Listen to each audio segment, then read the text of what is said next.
Assalamualaikum warahmatullahi wabarakatuh. Halo teman-teman semua, perkenalkan nama aku Fadila Sihombing NPM 2334018. Di video kali ini aku akan membahas materi tentang sholat, mulai dari pengertian sholat, syarat-syarat sholat, rukun sholat, dan juga hikmah dari sholat. So, tonton terus videonya and happy watching!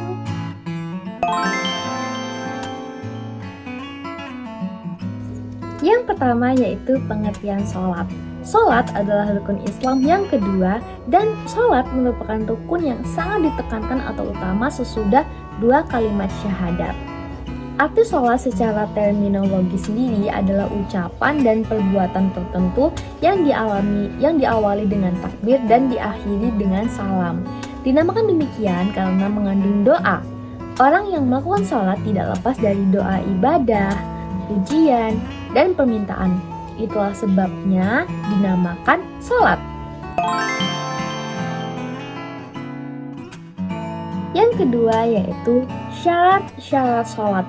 Sholat memiliki syarat-syarat yang tidak akan menjadi sah kecuali dengan syarat-syarat tersebut.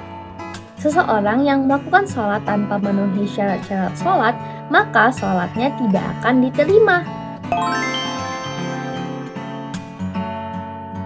Yang pertama, syarat-syarat wajib sholat. Yang pertama yaitu muslim.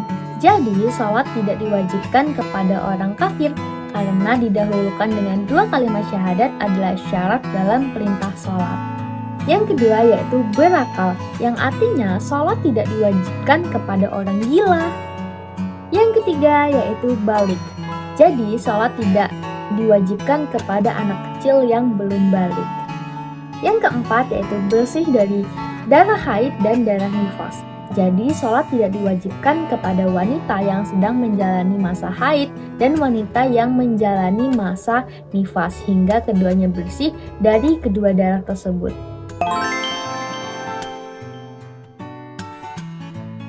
Yang kedua yaitu syarat-syarat sahnya sholat. Yang pertama, waktunya telah tiba. Jadi sholat tidak diwajibkan sebelum waktunya tiba. Penetapan waktu adalah pembatasan. Allah Subhanahu wa Ta'ala telah menentukan waktu-waktu sholat. Artinya Allah Subhanahu wa Ta'ala menentukan waktu-waktu sholat di sepanjang rentang waktu. Kaum muslimin telah berijma bahwa sholat 5 waktu itu memiliki waktu-waktunya yang khusus dan terbatas. Sholat tidak diterima jika dilakukan sebelum waktunya. Yang kedua yaitu suci dari hadas besar dan hadas kecil.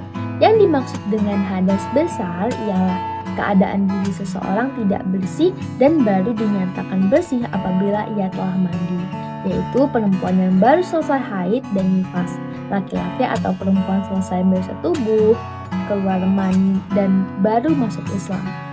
Sedangkan hadas kecil ialah keadaan diri seseorang dalam sifat tidak bersih dan baru menjadi bersih apabila ia telah berwudu. Yang ketiga yaitu suci badan, pakaian, dan tempat dari najis. Orang yang sholat harus bersih badannya, pakaiannya, dan tempat sholatnya dari najis. Yang disebut najis itu adalah setiap kotoran seperti urin dan tinja, dan segala sesuatu yang dilarang untuk dikonsumsi seperti darah, hamil, dan lain sebagainya. Kotoran yang melekat di badan atau pakaian atau tempat sholat harus dibersihkan dengan air. Najis yang sedikit atau yang suka memeliharanya atau menjaganya seperti nanah bisul, mungkin darah jerawat yang pecah, darah hitam, dan darah berpantik yang ada di tempatnya itu diberi keringanan untuk dibawa sholat. Kaidahnya di sini adalah kesukaran itu membawa kemudahan. Yang keempat yaitu menutup aurat. Aurat ditutup dengan sesuatu yang dapat menghalangi terlihatnya warna kulit. Aurat laki-laki antara pusar sampai lutut, sedangkan aurat perempuan seluruh badannya kecuali muka dan tapak tangan.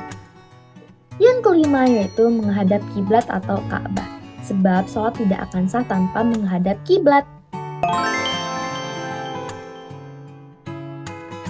Selanjutnya yaitu rukun sholat.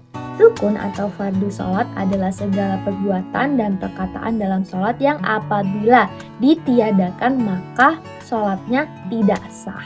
Rukun sholat ada 13, Yang pertama niat, yang kedua berdiri tegak bagi yang kuasa, berdiri bisa duduk bagi yang lemah.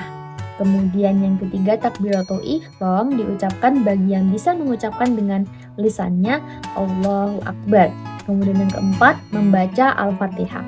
Yang kelima ruku. Paling tidak bagian kuat adalah berdiri. Yang keenam bangkit dari ruku lalu iktidal berdiri tegak seperti keadaan semula. Yang ketujuh sujud 2 kali untuk setiap rakaat.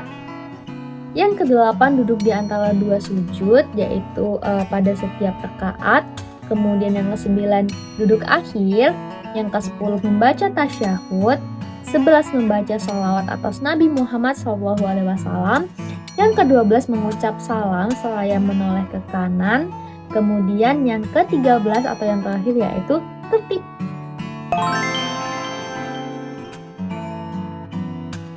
Materi yang terakhir yaitu hikmah sholat. Di antara hikmah yang diwajibkannya sholat bahwa sholat itu membersihkan jiwa, menyucikannya, mengkondisikan seorang hamba untuk munajat kepada Allah Subhanahu wa Ta'ala di dunia dan berdekatan dengannya di akhirat, serta melarang pelakunya dari mengerjakan perbuatan keji dan kemungkaran. Allah Subhanahu wa Ta'ala berfirman, "Dan dirikanlah sholat, sesungguhnya sholat itu mencegah dari perbuatan-perbuatan keji dan mungkar." Quran Surat Al-Ankabut ayat 45.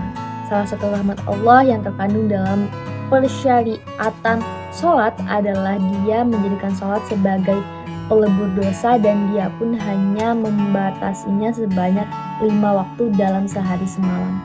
Namun menjadikannya pahalanya setara dengan pahala sholat 50 waktu. Dengan melaksanakan sholat, artinya kita telah melaksanakan perintah Allah Subhanahu wa Ta'ala, bersyukur kepadanya atas penyucian dirinya dari dosa-dosa, bersyukur atas pahala yang telah diberikan kepadanya dan segala atas anugerahnya yang tiada pernah putus. Baik teman-teman, sekian video dari aku, semoga bermanfaat untuk kita semua. Semoga mulai hari ini, mulai sekarang ini kita semakin rajin untuk melaksanakan sholat. Saya Fadila Sihombing, sampai jumpa. Wassalamualaikum warahmatullahi wabarakatuh.